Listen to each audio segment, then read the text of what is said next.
So I had to re-record this because for some reason I was on the wrong scene on OBS, so I just wasted a good 8 minutes of my life, but that's no biggie. Anyways, welcome back, guys. We got a very, very interesting, disturbing topic. I covered it. Well, I didn't cover it. I made a short about it last night, and I went ahead, watched this episode. I looked into this case as much as I could, and it's not good. Before we get into it, though, if you like the video, or subscribe, that's all I asked. Anyways, I'm trying to think. Okay, well, do I want to, let's see, trying to think, do I want to read the video, not read the video, do I want to read the article first or watch the video? Let's do the video. We're gonna watch the first few minutes of this episode of JRE, just to give you guys kind of a image of what this guy was like on this podcast, and yeah, we'll go from there. Joe Rogan Podcast, check it out! The Joe Rogan Experience. Train by day, Joe Rogan Podcast by night, all day! Okay, Mr. Dubin, good to see you again, sir. Miracle sitting to my right, just like a marvelous human being. Fourth, and you were in. Received 2 stitches, and on a second offense, his first offense being a gun possession charge. So I will say this, that he received a sentence that far eclipses a sentence that would be... We will get into this later. But again, I just want to show you guys at the start of the video what this guy's manners were. commonly doled out for murder or manslaughter. So with that, here's Sheldon. Sheldon, how long you been out for? Going on 9 months. I got out May 4th. And you were in for 25? 25 years and 5 months. For Long 2 time. stitches. 2 stitches. Jesus. So again, I know he just spoke, but like, he is very, very respectful in this episode. Anyways. But one of the things that always struck me about Sheldon was I didn't know him.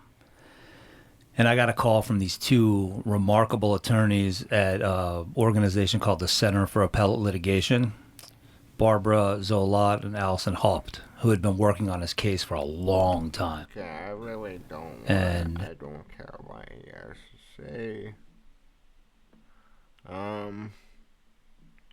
I should have made timestamps. I took timestamps when he was talking, but it was from this show. So we're doing it. We're addressing it. We're making it happen. Why politicians don't,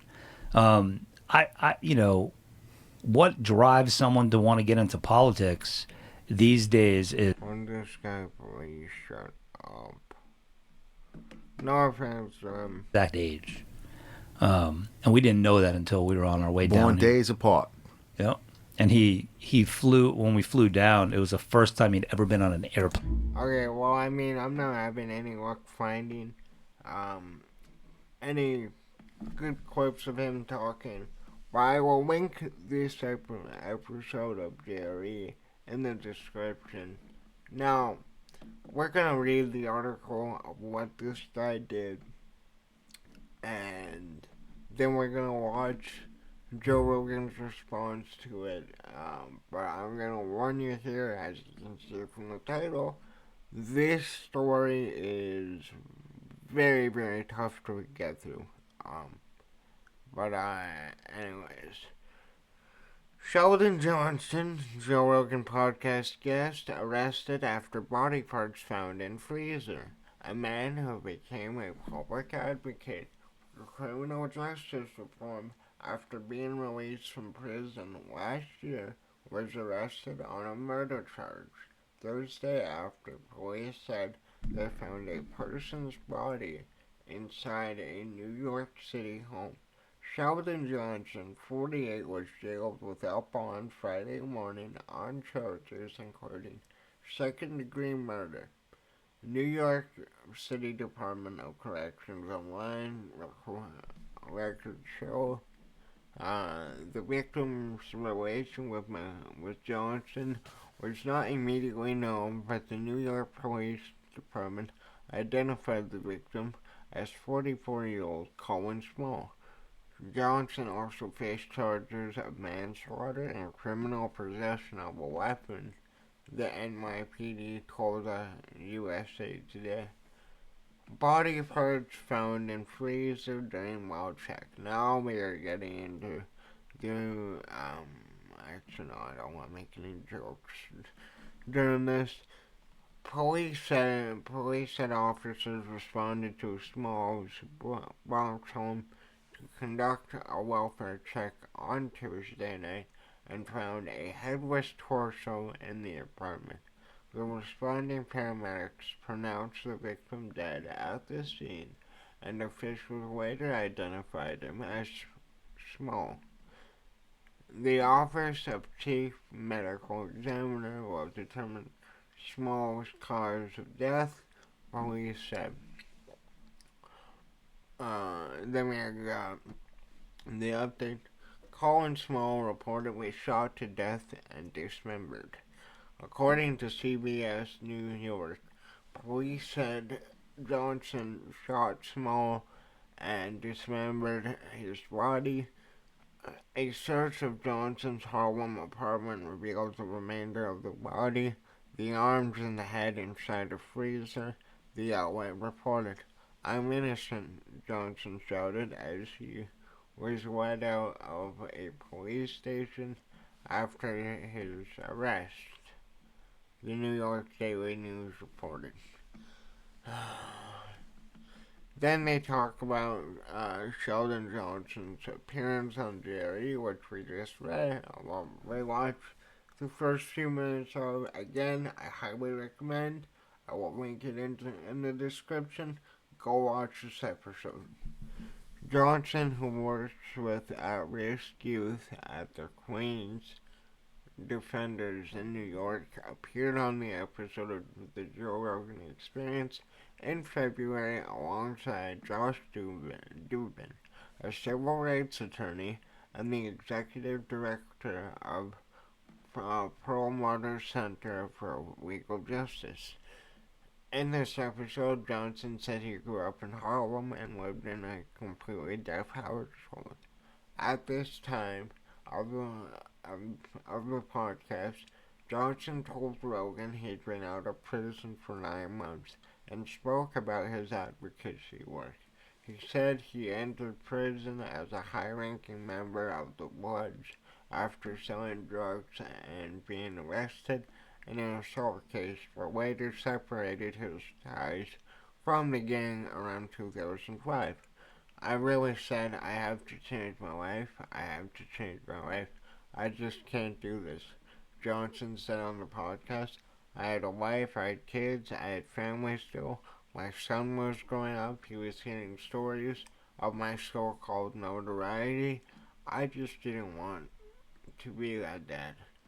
Again, in the episode, he was saying all the right things, and that's the part that I'm struggling with. And like I said, if you're gonna put this on that Josh guy, if you're gonna put this on Joe Rogan, you're a fucking idiot. You're an idiot.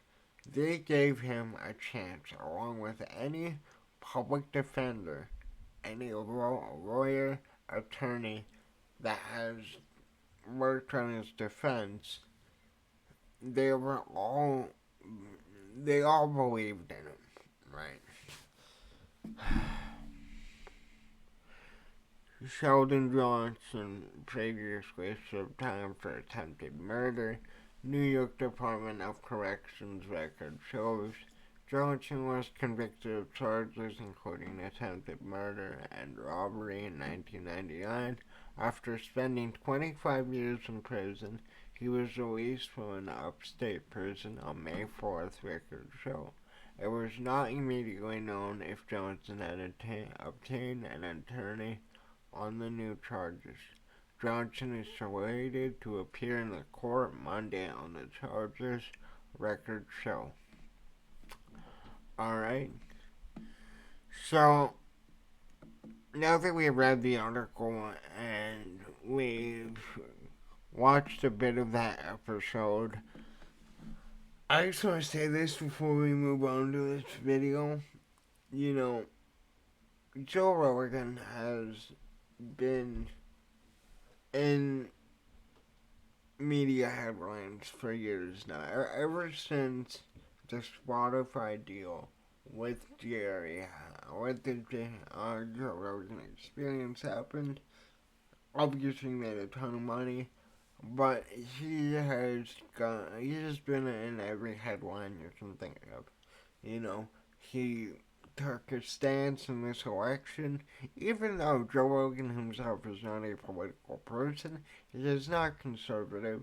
He is a liberal. I mean, again, I kind of think most people who call themselves liberal now are just traditional, or not liberal, conservative now are traditional liberals. And I find most liberals now are authoritarian. Yeah, I mean, you talk about party switch, didn't happen the way that people think, but I'm getting off topic here. But like, this is the thing about giving people chances. And again, like they said in the clip, this is all allegedly. When or if he is found guilty of this, then we will revisit this case and talk more about it. I mean, by then we'll have more details on the case. But I don't see this going well for Joe Rogan. I don't blame Joe Rogan too. Joe Rogan is one of the nicest celebrities podcasters there is right now. He has everybody on here will listen to everybody, and he genuinely wants to have conversations with all kinds of people. And that shouldn't get him in trouble if the people he is having conversations with go out and commit a crime after the fact. Right? I don't know though. I found this article. Well, I found a video of it. I forgot who did the video on it, but then I went down this rabbit hole, and it's not good. Again, we've been covering Conor McGregor and his trial for the past week and a half, maybe, or however long that has been. Now this story is coming out, but like there's no good stories about MMA right now. We had UFC 311, somewhat announced. I went through that, but yeah, this is unreal. But let me know in the comments down below what do you think about this situation. Again, go watch the podcast, and I will leave the clip of Joe Rogan and Josh Dubin explaining after the fact how they feel about the case and what it was like sitting in the room with them. Other than that, I really gotta make a good sign off. Whatever. Like, comment, subscribe, do all that later.